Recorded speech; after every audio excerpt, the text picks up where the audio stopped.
telling them is prioritize houses for the low income and medium income parents.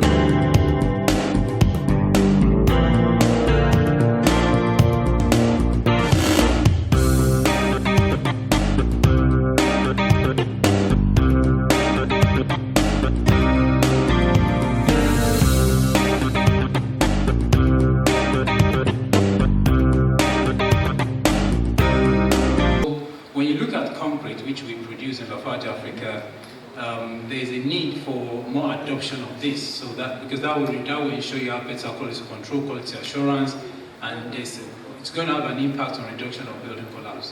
What you're having on sites, on most construction sites these days, is concrete mixed with various ratios, and the impact of water. At the end of the day, the quality of concrete is not good. And when the slab is designed for C20 concrete, it's mixed on site. What is actually C12? The reinforcement you have placed works with a C20 concrete, so you're already having a problem. And then the durability is closely linked to the strength or the characteristic strength of concrete. So that's why we're beginning to see very quickly houses that were built in the 60s and early 70s are still standing, while you have houses that are built in 80s and late 80s are already showing very serious signs of weakness, and some of them are coming down.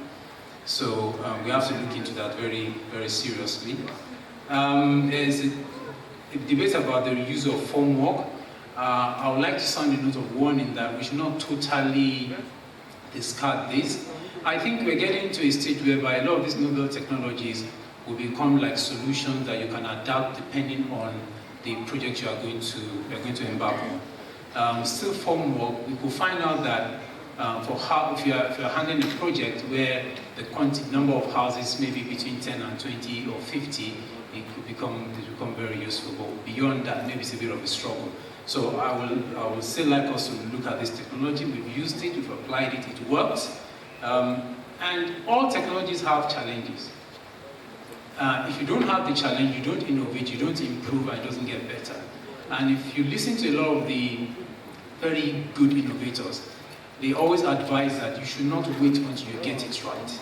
Once you have a concept and there's an aspect of it that is working, you move. You use the agile method. So once you have a deliverable that you can push out, you push it out. You may be in your lab and someone outside will be able to advise you on something that works, and then it gets better. So now there's another area where it's interesting.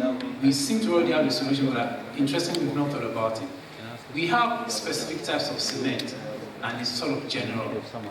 But if we ask ourselves, when you break the building into its specific components, you'll be shocked to know that there are components that just require a type of cement, which Lafarge is blazing the trail now by bringing out mortar. And with that, your application is faster, and you have cost competitiveness. So that's an area that will help us. The other is composite materials. We do a lot of traditional work. You do your concrete or it's steel. But composite materials bring the power of using the strength of one material in another, and then you reduce member sizes and you may be able to go a lot taller. And it's not as complicated as we think. You take a rib slab, for example. In a rib slab, you can achieve much wider spans. But what it's doing is that it's reducing the traditional void of your slab, so your typical thickness of beams of 230 by 450 may not be necessary. So you have reduced material, you have reduced, you also have some construction speed there, depending on how you look at it. So these are things that are already available. So what we then need to do is apply more. I as a construction professional, I do as much of it as possible, so I'm a small advocate of new technology and application, but I believe we need to talk about this more. We need to apply more of this on larger projects, and like I said, Lafarge keeps blazing the trail. And then you have one other material that is very interesting. They use a lot in Lagos, that's the precast tiles.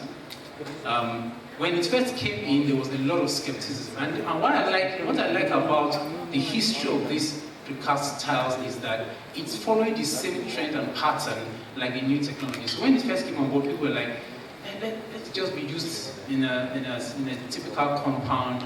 It should not be used on roads because we are not sure it will work. And before you knew it, It was used on estate roads. Before you knew it, it was used on state roads that carry 40-tonner, 50-tonner trucks. Thank you, sir. I will round up in 2 minutes because I still have to talk about that really a little bit.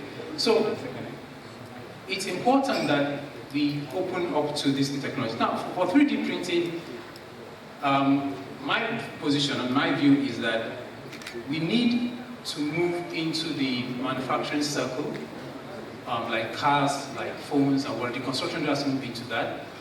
Whatever technology we have now that will allow us to move into that, we will have to collaborate, the research, we, the industry, designers, and move that technology as fast as possible.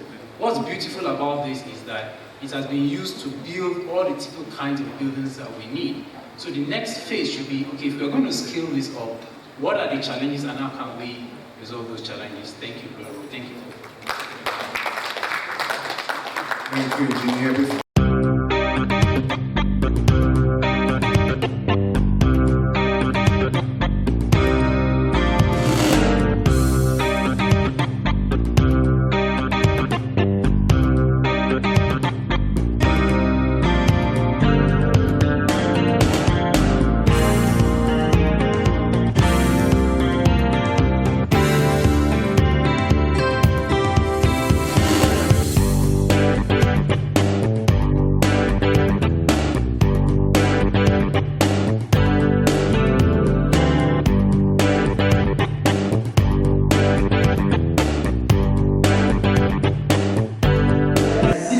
Basically what we're telling them is that prioritize houses for the low income and medium income rents.